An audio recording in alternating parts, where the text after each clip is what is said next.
Hello and welcome to your breakthrough hour. Shalom. Peace be unto you and to everything that you put your hands on. It is indeed a joy to meet you through this broadcast. And the amazing thing about this moment is this is a moment for your breakthrough. No matter whatever you're struggling with, God has answers for your situations through His presence and His word. And here we are. This program is all about bringing solutions from the Word of God into your life. And God's Word is replete with solutions. Whatever the solution that you need for life, it is found in God's Word. And especially the last few episodes, we've been talking about the family and how to experience God's blessing in the family, how to experience a spiritual atmosphere in the family. The blessing in the family is connected to the spiritual atmosphere in the family. And family is an important unit created by God, and it's important in the sight of God. And God loves the family and He blesses the family, whether the family is just two people or it's more. But God wants to bless your family. And if you're really seeking for an answer from God concerning something in your family, maybe it is a situation, maybe it's peace in the family, God has answers for you. So get ready to receive. Shall we go? Now, how to create a spiritual atmosphere in the family. There are people who say, when I go home, I feel a kind of pressure. Then some say that when I sleep in the night, I have bad dreams. And then there are people who say there's been sickness after sickness in the family, or there's been accident upon accident for somebody in the family. Now, all these things, without exaggeration, I want to just tell you one thing, points to the creation or the need to create a spiritual, a godly atmosphere at home. And that's the importance. And that's what we're trying to do. And as we're seeing in the Word of God, I've been teaching on how you can actually create an atmosphere in the family at home that can actually evict all this evil, which is sickness, which is financial distress, which may be, those bad dreams that come at night, or those things that should not happen that happen. Everything can be changed.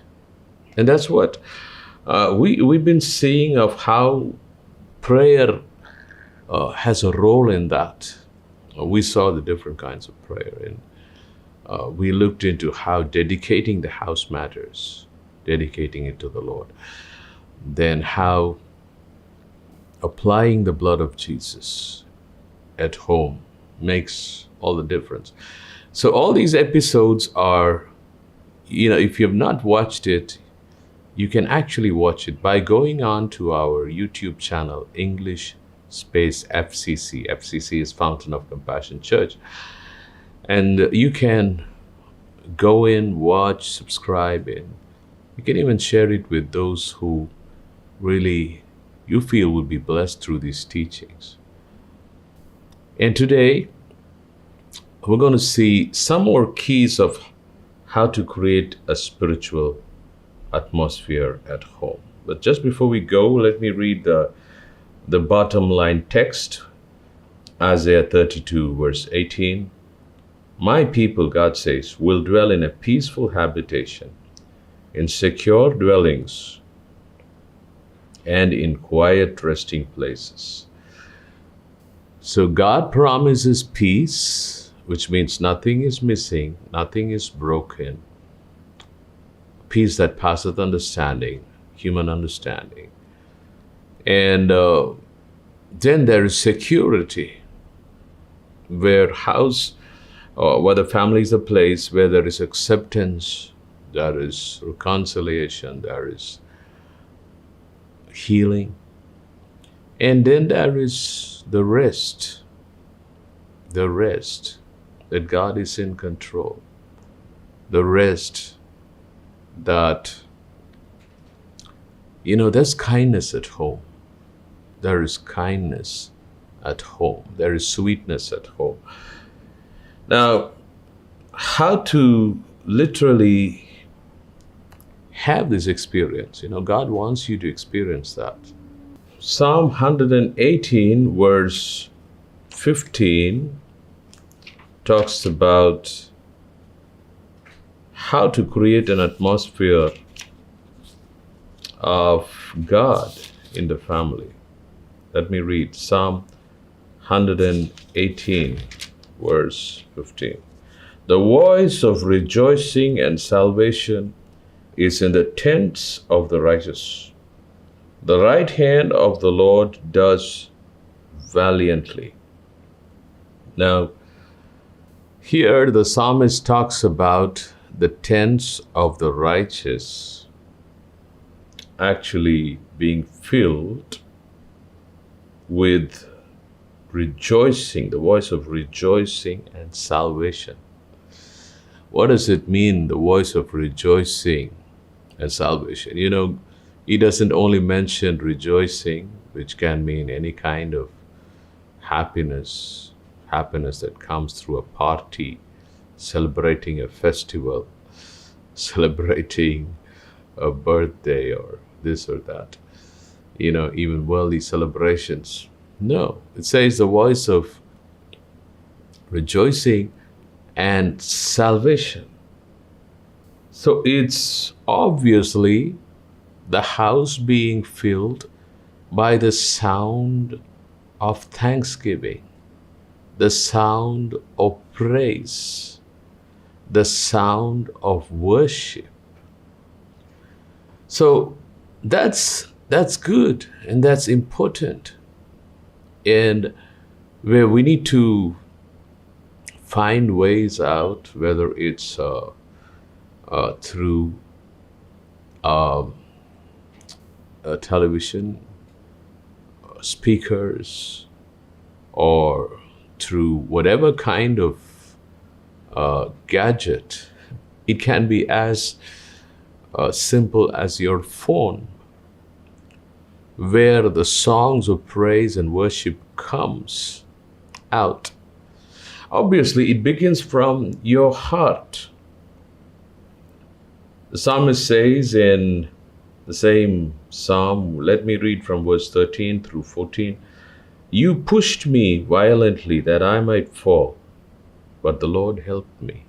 And that's a testimony. The enemy tried to push the psalmist that he could fall, but God came through. And that can be the testimony of so many of us. I can tell that. Many a time when the enemy tried to push me down that I might fall. But the Lord has helped me. And He has lifted me. He's put my foot on the rock. I'm planted on Jesus, on Christ. Verse 14, because of that, of what the Lord has done, the psalmist says, the Lord is my strength and song, and He has become my salvation. The Lord is my strength and song. Hallelujah. And He has become my salvation. So the psalmist wants to praise God thank Him, adore Him, worship Him, celebrate Him, rejoice in Him. And one of the best ways you can do this is through singing. That's why He says, the Lord is my strength and my song. I'm going to sing praises to God. You can sing like, I sing praises to your name. Oh God, praises to your name. Oh Lord, for your name is great and greatly to be praised. Hallelujah. And you know what? As you sing, as I sing, I'm just adoring the Lord, for He is great and He has done great things. Now, they're a beautiful song. And, I love, one of the things I love and God taught me to do when I got filled with the Holy Spirit way back when I was only 15 years old was to worship Jesus. Hallelujah. And, worshiping is a beautiful, beautiful thing. And, you can worship Him for who He is and for what He has done. Like, there are songs like, He has done great things. He has done great things. You have done great things, and I will bless your holy name. Bless the Lord, O my soul, and all that is within me. Bless His holy name. Hallelujah. And you feel the presence of God, and I feel the presence of God. It's so beautiful to worship Him. The Lord is my strength and my song. He has become my salvation. Now, so when you walk around in your house, keep singing, keep worshiping. Even during your times of prayer, set apart a time to worship, sing.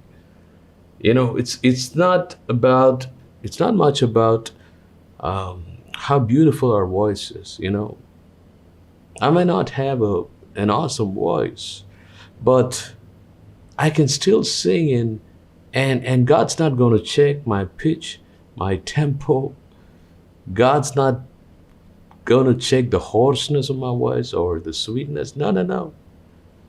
It's about your heart singing, and He wants to hear that. And you know what? He is enthroned in the praises of His children. Psalm 22, verse 3. Hallelujah. That's amazing, right? All right, let's keep reading. Psalm 118, verse 21. I will praise you, for you have answered me and have become my salvation. So that's one of the reasons that he is singing, because God has answered him and has become his salvation. He has become his answer. He has become his breakthrough. And when you praise, you are a praiser, when you are a worshiper, when you are thanking God, you're filled with joy, because God fills your heart with joy. Same Psalm, verse 24. This is the day. Okay, let me read from verse 23. This was the Lord's doing, and it is marvelous in our eyes. This is the day the Lord has made. We will rejoice and be glad in it. Now, if you really look at why he is glad, he gives you the reason in verse 22.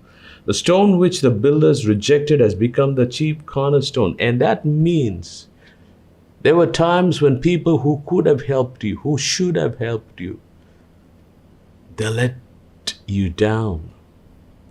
But God came through. God made his way through. God intervened. God used his own angels. God, oh, this is amazing. Probably you asked some people to help you, and they didn't, or they couldn't. whatever be it. But and you were kind of waiting and there was no answer. But then God had his own way, chose his own people, sent his own angels your way, and he helped you.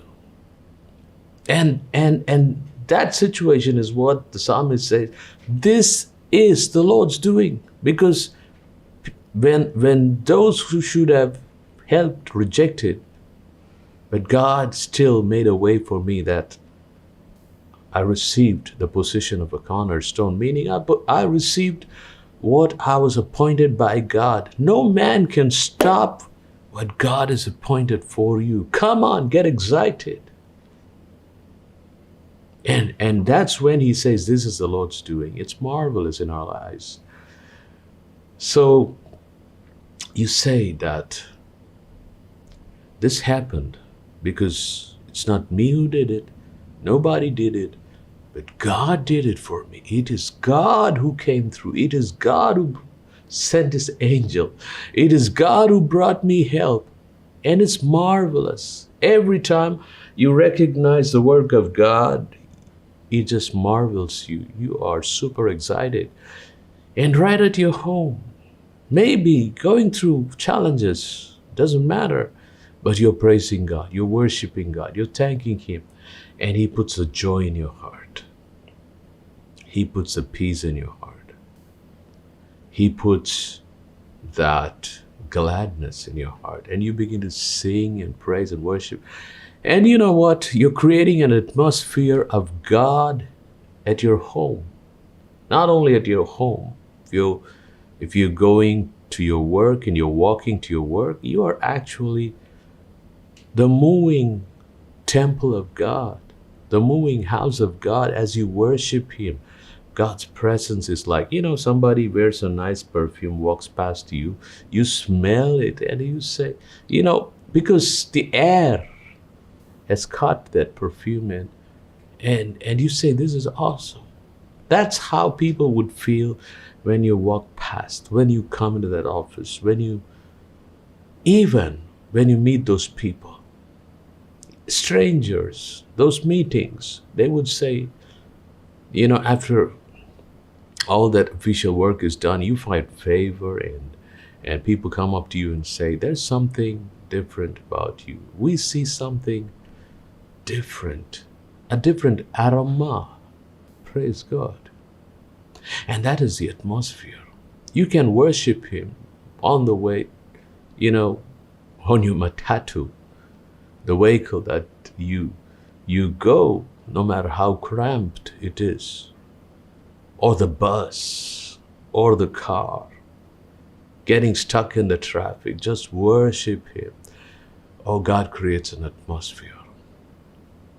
And you do that at your house. And, instead of listening to those long television news and seeing those documentaries for hours, I tell you, what good does that do to you? Rather, you take the time and you play worship music. Even the time that you are not worshiping, you play worship music and you sing and you praise him. And it creates an atmosphere where God is enthroned, where God is reigning. And whatever that is not of God is not supposed to exist in that atmosphere of God. It is evacuated forcefully, evicted forcefully. It is removed forcefully in the name of Jesus. We see that, Jacob was a man who loved God, who loved God's presence even as a youngster, right? And what did God do? God showed him a beautiful dream in Genesis 28. And Jacob wakes up and he does something beautiful.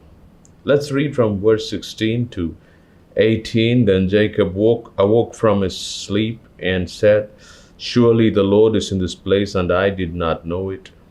And he was afraid and said, "How awesome in this place! This is none other than the house of God. This is the gate of heaven."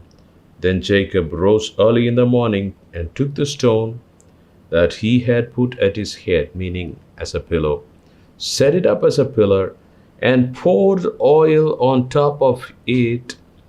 19, and he called the name of that place Bethel, meaning the house of God.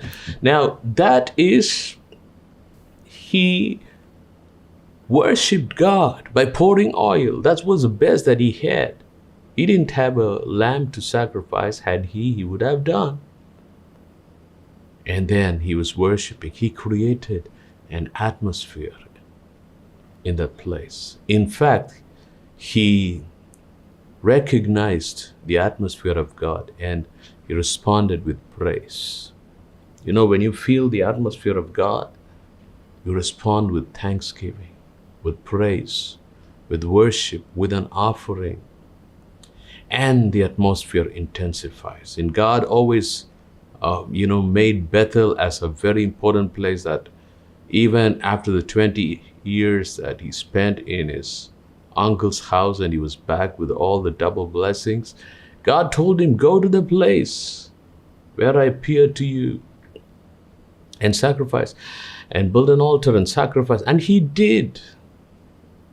Create an atmosphere. Be careful of what comes out of your television sets, what comes out of your mobile phone screens.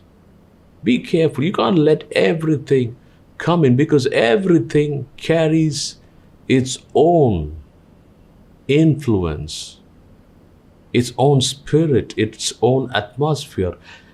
You don't want your atmosphere to be filled with wrong things.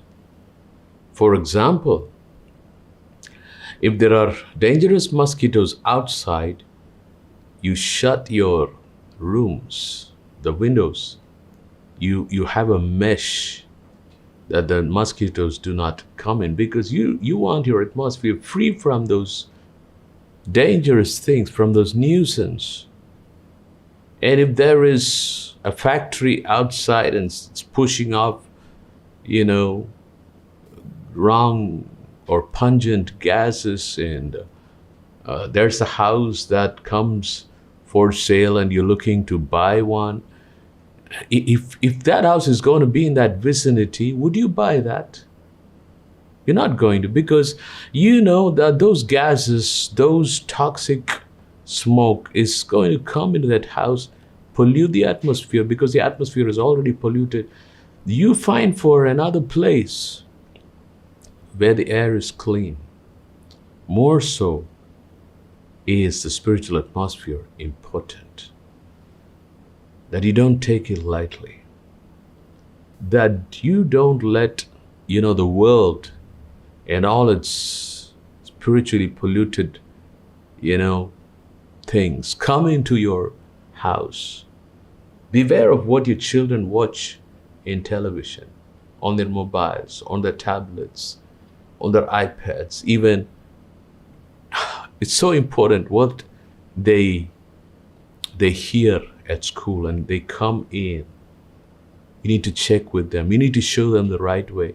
And you need to create an atmosphere where God is honored, God is glorified, God is exalted. When you do that, that brings glory to God. That brings an atmosphere where God can actually communicate with you. God can show you awesome things. God can reveal you things. Hannah brought forth Samuel miraculously by the blessings of God. And Samuel was brought to the house of God as young as a child. And Hannah dedicates him to God. And there's a beautiful scripture, 1 Samuel. I'm going to read a few verses. Chapter 2. Let's read verse 18. But Samuel ministered before the Lord even as a child, wearing a linen ephod. Meaning Samuel worshipped God right? Even as a child. Verse 26, and this child Samuel grew in stature and in favor both with the Lord and men. So as he worshipped God, he created an atmosphere of worship. He grew in an atmosphere of worship. And he grew in favor with God and with men. Chapter 3 verse 1. Now the boy Samuel ministered to the Lord before Eli. That's beautiful again. He was worshiping. Again and again this one thing comes, that Samuel was ministering to God. When you worship God, you create an atmosphere of God's presence and you grow in that atmosphere. You don't get stunted. You grow in favor with God. Favor knocks your door. You find favor in everything that you do. Praise God. All right. And I want to read another scripture. Let's read chapter 3 and verse 19. So Samuel grew and the Lord was with him. Look at that. Because Samuel was in the presence of God, he ministered to God. He created an atmosphere of God. He had favor. God was with him. And obviously we also see in chapter 3, God speaking to him in verse 4, that the Lord called Samuel and he answered, "Here I am." Hallelujah. So that is so beautiful. You want to hear God. You want to hear the voice of God. You want to see the visions from God. No nightmares. But you want your sleep to have beautiful dreams, instructions from God. Then you do this. Create an atmosphere of thanksgiving, praise, and worship at your home, wherever you are. You're going to see God's blessing upon your family. And we know that Samuel later grew up to be a mighty prophet. Verse 21 of chapter 3. Then the Lord appeared again in Shiloh, for the Lord revealed himself to Samuel in Shiloh by the word of God. So God revealed himself to Samuel. Samuel became a mighty man of God. And God blessed Samuel to be a blessing to the nation. Your house will be blessed. Your family will be blessed. Shall we pray? Father, in the name of Jesus, we thank you for this wonderful time. Thank you for ministering to us through your word. And I pray in the name of Jesus, everyone who's heard your word and who's made a decision today that they are going to create an atmosphere of God through praise and worship, may the Spirit of God help. And I pray into every house this word of God has come into. May every darkness flee in the name of Jesus. May everything that is negative, that is not of God, be uprooted in the name of Jesus. May there be a shout of praise, thanksgiving, worship, and adoration, and songs of salvation in the house of your children, O Father, through which there'll be peace, there'll be healing, there'll be security, there'll be rest, there'll be reconciliation, there'll be restoration in the atmosphere, in the family from today, Father. For I thank you that it is done in Jesus' name. Amen. Amen. I believe God has ministered to you through this word. If you're blessed, do let us know how you've been blessed. You can call the numbers on the screen. I'll see you again next week. God bless you.